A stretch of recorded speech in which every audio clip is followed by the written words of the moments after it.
नमस्कार, आप देख रहे हैं छतरपुर की लोकल न्यूज चैनल कलम का प्रहार। चुनावी माहौल में एकदम सरगर्मी पे है और लोग अपनी दावेदारी पेश कर रहे हैं। काफी देखा गया है कि सुरेश कुमार जो इंजीनियर के रूप में एक प्रतिष्ठित सम्राट फैक्ट्री में काम करते थे, वहां के बाद ये इन्होंने छतरपुर अपने मातृभूमि को विकास की दौड़ में आगे ले जाने के उद्देश्य से आज चुनावी माहौल में आए हैं। अब इनसे जानते हैं कि ये क्या करेंगे आगे जीतने के बाद।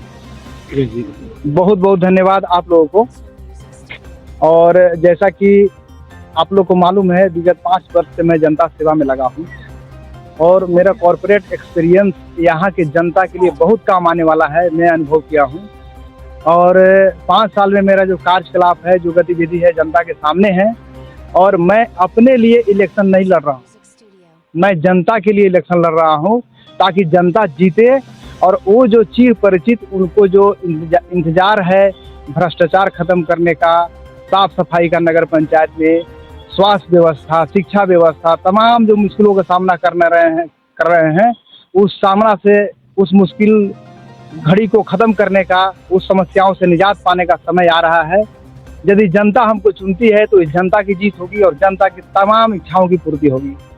अच्छा, पिछले 5 साल देखे कि किस तरह चला छतरपुर में, कैसा विकास हुआ, उसमें आपको कैसा महसूस हुआ, कितना विकास हो सका है छतरपुर? नंबर की स्केल में तो नंबर देना बहुत मुश्किल है कि कितना विकास हुआ है, लेकिन ये जनता के सामने है। और मैं भी एक जनता हूँ। मैं तो पहले इलेक्शन नहीं लड़ा था, लेकिन एज ए नागरिक, एज ए जनता छतरपुर में मैं जो देखा, उस जनता त्राहिमाम कर रही थी। कॉलोनी में घूस, पानी की समस्या, गंदगी का बात, तरह तरह की हम बोलना नहीं चाहते हैं क्योंकि मेरा माइंडसेट पॉजिटिव है और मैं किसी का बुराई और शिकायत नहीं करता हूं। लेकिन जो देखता हूं मैं सामने, तो थोड़ा सा कुछ वर्ड निकल जाता है जो कि हो सकता है कि अनुचित नहीं हो, लेकिन जो हकीकत है वही बयान मैं कर रहा हूं। और ये सब समस्याओं से निजात मिलेगी लोगों को, क्योंकि 5 साल से जनता नगर पंचायत बनने के बाद जो समस्या झेल रही है, उसको समस्या को जड़ से उखाड़ फेंकने का समय आ रहा है। सुरेश इंजीनियर जीत करके जनता की तमाम समस्याओं का समाधान करेंगे और जनता की जीत होगी और जनता का सब काम होगा। अच्छा, रूरल से कितना अर्बन बना हमारा छतरपुर? ये और जो भी शहरीकरण था, यदि कुछ पॉकेट में छोड़ दिया जाए तो ये और जो गांव की स्थिति उससे भी बदतर हो गया है।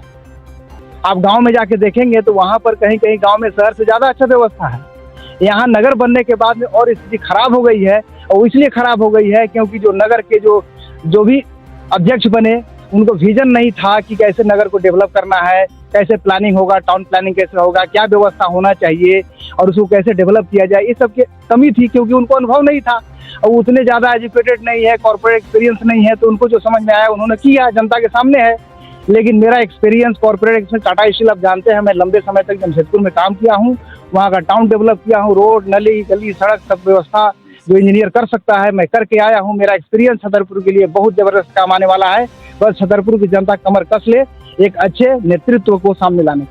होल्डिंग टैक्स देखा गया कि काफ़ी इतना ज़्यादा है कि लोग देने में सक्षम नहीं हो पा रहे, जिस कारण वो अपना जितना मकान है तो छुपा करके बता रहे हैं। और आज उसका स्थिति हो गया है कि अब दोबारा समाप्ति होने के बाद काफ़ी पैसा लिया जा रहा है इस पर। बिल्कुल, यहाँ नगर पंचायत में जो होल्डिंग टैक्स है मैक्सिमम है झारखंड में, जो कि हमने यहाँ पर 5 साल पहले एक मुहिम चलाई थी, सिग्नेचर अभियान की। छतरपुर में अभी होल्डिंग टैक्स लगना ही नहीं चाहिए क्योंकि यहाँ शहरी व्यवस्था हुआ ही नहीं है। जब तक कि मूलभूत व्यवस्था नहीं हो उसके बाद आप एडिशनल टैक्स लगा देते हैं। ये जनता के साथ सरासर धोखा है और एक शोषण है।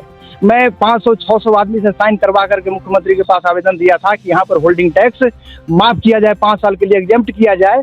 लेकिन चूंकि नियम कानून बनने के बाद में उसको हटाना वहाँ से बहुत मुश्किल होता है, तो वो हटा नहीं।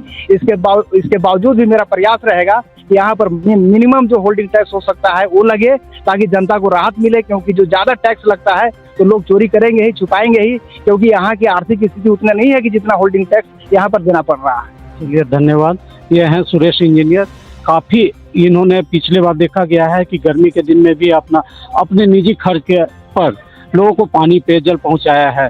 अब देखना है कि नगर पंचायत अध्यक्ष के चुनाव अगर जीत जाते हैं, इसके बाद ये छतरपुर को किस रूप में ले जाते हैं, कितना विकास कर सकेंगे, ये अब देखने वाली बात है। मैं राजीव सिन्हा, कैमरामैन असगर हुसैन के साथ। धन्यवाद।